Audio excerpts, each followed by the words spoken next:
2026వ సంవత్సరంలో కుంభరాశిలో జన్మించినటువంటి వారికి జనవరి 2026 నుంచి డిసెంబర్ 2026 వరకు ఏ విధంగా ఉండబోతుందో తెలుసుకునే ప్రయత్నం చేద్దాం.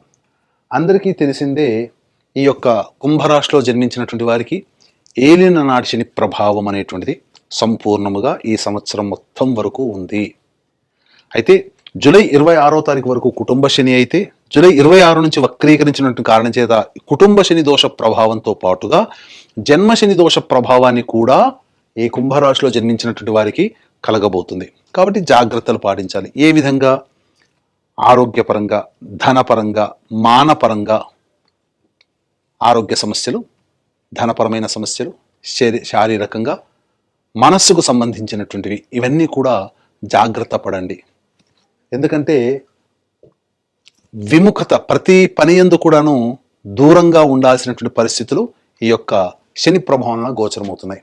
అయితే ఈ శని ఇంతటి ఇబ్బంది కలగ చేస్తే మరి రక్షించేటువంటిది ఏ గ్రహాల ప్రభావం ఉండదా? ఎప్పుడూ ఒకే విధంగా